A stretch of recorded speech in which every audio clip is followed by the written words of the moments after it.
Hello दोस्तों, welcome to Dharma IAS PCS YouTube channel. दोस्तों, हमने इतिहास सीरीज़ के तहत 2 पार्ट करा दिया है और आपके समक्ष मैं तीसरा पार्ट लेकर आया हूं, जिसके माध्यम से मैं इतिहास का समस्त टॉपिक प्राचीन से लेकर मॉडर्न हिस्ट्री तक कराने का प्रयास करूंगा।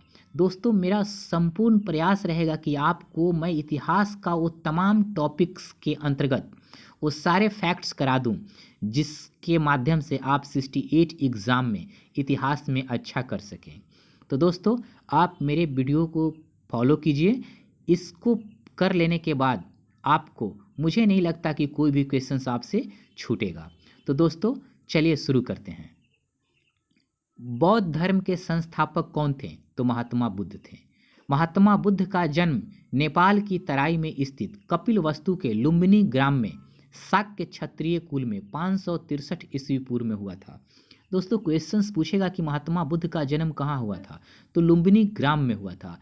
यदि डेट आपसे पूछा तो 563 ईस्वी पूर्व में हुआ था। ये 2 फैक्ट इंपॉर्टेंट है इसमें।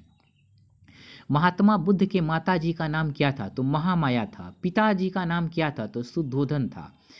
अब आपसे पूछेगा कि महात्मा बुद्ध को कितने वर्ष की आयु में ज्ञान की कितने वर्ष की आयु में वह गृह त्याग दिए थे? तो महात्मा बुद्ध 29 वर्ष की अवस्था में गृह त्याग दिए। इसको बौद्ध धर्म में महाभिनिष्क्रमण के नाम से जाना जाता है। महात्मा बुद्ध का प्रथम गुरु अलार कलाम थे। महात्मा बुद्ध द्वारा 6 वर्ष की घोर तपस्या के बाद 35 वर्ष की आयु में वैशाख पूर्णिमा के रात पीपल वृक्ष के नीचे निरंजना अर्थात फल्गु नदी के तट पर इनको ज्ञान की प्राप्ति हुआ। दोस्तों, आपसे वह प्रश्न पूछेगा कि महात्मा बुद्ध को ज्ञान किस नदी के तट पे हुआ? तो निरंजना नदी या फल्गु नदी के तट पे। इस फैक्ट्स को आप याद रखेंगे।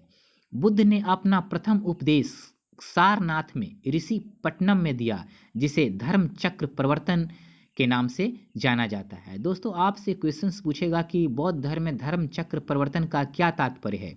तो आप द्वारा आंसर जो होगा कि महात्मा बुद्ध जी ने जो अपना प्रथम उपदेश दिया था, उसी को बौद्ध ग्रंथों में धर्म चक्र प्रवर्तन के नाम से जाना जाता है।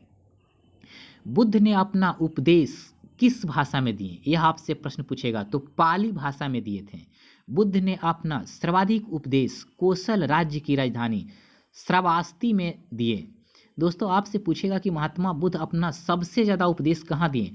तो श्रावस्ती में दिए थे। इस फैक्ट्स को आप याद रखिएगा। महात्मा बुद्ध की मृत्यु 483 ईसा पूर्व में कुशीनारा देवरिया उत्तर प्रदेश में हुआ, जिसे बौद्ध धर्म में महापरिनिर्वाण के नाम से जाना जाता है।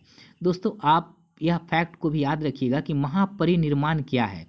तो महात्मा बुद्ध का जो मृत्यु हुआ था, उसी को बौद्ध धर्मों में महापरिनिर्वाण के नाम से जाना जाता है।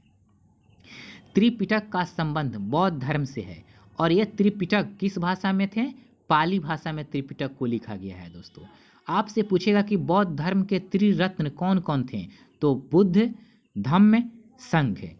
जो बौद्ध गृहस्थ जीवन व्यतीत करते थे उनको उपासक कहा गया है। दोस्तों, आपसे पूछेगा कि जो बौद्ध गृहस्थ जीवन व्यतीत करते थे उनको क्या कहा जाता था? तो उनको उपासक कहा गया है।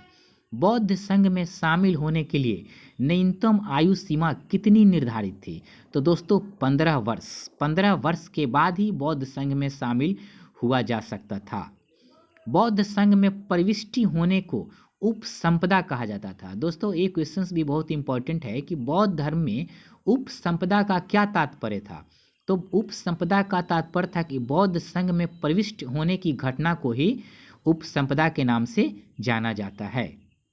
बौद्ध धर्म चतुर्थ संगति में 2 भागों में बट गया, हीनयान एवं महायान में। दोस्तों, ये क्वेश्चंस भी बहुत इंपॉर्टेंट है कि बौद्ध धर्म किस बौद्ध संगति में हीनयान और महायान में विभाजित हो गया? तो आपका आंसर होगा चतुर्थ बौद्ध संगति में। दोस्तों, हम यहाँ हीनयान और महायान का अर्थ अगर देखेंगे तो हीनयान का मतलब होता है छोटा नाव और महायान का अर्थ होता है बड़ा नाव। मतलब हीनयानियों का था कि यह व्यक्तिगत मुक्ति की बात करते थे, जबकि महायानी सार्वभौमिक मुक्ति की बात करते थे। इसीलिए इसको बड़ा नाव बोला जाता है और हीनयान को छोटा नाव बोला जाता है। बौद्ध धर्म में निर्वाण का अर्थ है दीपक का बुझ जाना, अर्थात जीवन मरण चक्र से मुक्त हो जाना। दोस्तों, बौद्ध धर्म में 12 चक्र के माध्यम से यह दर्शाया गया है कि इन 12 चक्र के माध्यम से इंसान मुक्त हो सकता था। मतलब उस निर्वाण का अगर अर्थ आपसे पूछे तो सीधे शब्दों में आप बोलिएगा कि जीवन मरण चक्र से मुक्त हो जाना, अर्थात दीपक का बुझ जाना, मतलब तृष्णा का शांत हो जाना। सर्वाधिक बुद्ध मूर्तियों का निर्माण गंधार शैली के अंतर्गत किया गया, लेकिन बुद्ध की प्रथम मूर्ति संभवतः मथुरा कला के अंतर्गत बना था। दोस्तों, आपसे पूछेगा कि सबसे ज़्यादा महात्मा बुद्ध की मूर्ति किस शैली के अंतर्गत बना, तो गंधार शैली के अंतर्गत। लेकिन आपसे पूछेगा कि प्रथम मूर्ति किस शैली के अंतर्गत बना, तो मथुरा कला शैली के अंतर्गत बना। इसको ध्यान रखिएगा। अब बात करते हैं दोस्तों कि जो बौद्ध संगतियां हुई थी वो कहाँ हुआ था, किसकी अध्यक्षता में हुआ था, उस समय शासक कौन था, यह इम्पोर्टेंट है। दोस्तों, यहाँ डेट इम्पोर्टेंट नहीं है कि किस डेट में हुआ था, बल्कि स्थान, अध्यक्ष और राजा इम्पोर्टेंट है। उसमें भी सबसे ज़्यादा इम्पोर्टेंट स्थान है। प्रथम बौद्ध संगति कहाँ हुआ था, राजगृह में हुआ था। प्रथम बौद्ध संगति के समय अध्यक्ष कौन था, महाकश्यप था। प्रथम बौद्ध संगति के समय राजा कौन था, अजात शत्रु था। द्वितीय बौद्ध संगति कहाँ हुआ था, वैशाली में हुआ था। द्वितीय बौद्ध संगति के समय अध्यक्ष कौन था, सबाकामी था। द्वितीय बौद्ध संगति के समय राजा कौन था, कलाशोक था। अब बात करते हैं तृतीय बौद्ध संगति। तृतीय बौद्ध संगति कहाँ हुआ था, पाटलिपुत्र। ये बहुत इंपॉर्टेंट है। तृतीय बौद्ध संगति के समय अध्यक्ष कौन था, मोगलीपुत्र तिस्य था। तृतीय बौद्ध संगति जिस समय हुआ था उस समय शासक कौन था, तो अशोक था।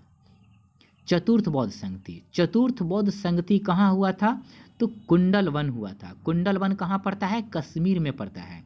चतुर्थ बौद्ध संगति के समय अध्यक्ष कौन था, वसुमित्र एवं अश्वघोष। चतुर्थ बौद्ध संगति के समय राजा कौन था, तो कनिष्क शासक था। अब बात करते हैं दोस्तों बुद्ध के जीवन से संबंधित प्रतीक, अर्थात कहने का मेरा तात्पर्य है कि कुछ प्रश्न ऐसे आते हैं जो बुद्ध के जीवन से संबंधित हैं, इसको भी आप याद रखने का प्रयास कीजिएगा। जैसे महात्मा बुद्ध के जन्म का प्रतीक किसको माना जाता है, तो कमल एवं सांड को माना जाता है। महात्मा बुद्ध द्वारा जो गृह त्याग किया गया उसका प्रतीक क्या है, तो घोड़ा है। महात्मा बुद्ध को जो ज्ञान प्राप्त हुआ उसका प्रतीक किस रूप में जाना जाता है, तो पीपल या बोधि वृक्ष के रूप में। महात्मा बुद्ध जो प्रथम उपदेश दिए थे उसका प्रतीक क्या है, तो चक्र है। महात्मा बुद्ध द्वारा जो निर्वाण प्राप्त हुआ था उसका प्रतीक किसको माना जाता है, तो पद चिन्ह को। महात्मा बुद्ध की जब मृत्यु हुई थी उसका प्रतीक किसको माना जाता है, तो स्तूप को माना जाता है। अब दोस्तों बात करते हैं कुछ बौद्ध धर्म का सिद्धांत था, वो पूछेगा आपको किससे संबंधित है।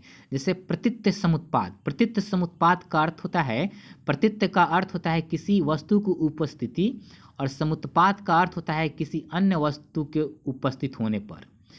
तो प्रतीत्य समुत्पाद, क्षणिकवाद, नैरात्मवाद। पूछेगा आपसे कि प्रतीत्य समुत्पाद, क्षणिकवाद या नैरात्मवाद किससे संबंधित है, तो बौद्ध धर्म से संबंधित है। दोस्तों आपसे पूछेगा कि क्षणिकवाद किससे संबंधित है, तो बौद्ध धर्म से। नैरात्मवाद किससे संबंधित है, तो बौद्ध धर्म से। अब दोस्तों बात करते हैं बौद्ध धर्म ने वर्ण व्यवस्था एवं जाति प्रथा का विरोध किया था। आपसे प्रश्न पूछेगा कि बौद्ध धर्म वर्ण व्यवस्था का समर्थन किया था या विरोध किया था, तो आप कहेंगे विरोध किया था, दोनों का। अब बात करते हैं दोस्तों उस समय कुछ संप्रदाय थे, उस संप्रदाय का संस्थापक कौन थे, इससे भी रिलेटेड क्वेश्चंस आते हैं। पाशुपत संप्रदाय के संस्थापक कौन थे, लकुलिस थे। आजीवक संप्रदाय के संस्थापक कौन थे, मखली पुत्र गोसाल थे। नाथ संप्रदाय की स्थापना कौन किया था, मत्स्येंद्र नाथ ने की थी। विशिष्टाद्वैत के प्रवर्तक कौन थे, रामानुज थे। अद्वैतवाद के प्रवर्तक कौन थे, शंकराचार्य थे। शुद्धाद्वैत के प्रवर्तक कौन थे, वल्लभाचार्य थे। दोस्तों यदि आपने इसको अच्छे से कर लिया तो एक क्वेश्चंस आपका पक्का यहाँ से आएगा। तो दोस्तों आप मेरे चैनल को सब्सक्राइब कर लीजिएगा, जिससे आने वाला नोटिफिकेशन आपको जल्द से जल्द प्राप्त हो और आप इसका लाभ उठाएं। ठीक है दोस्तों, धन्यवाद वीडियो देखने के लिए।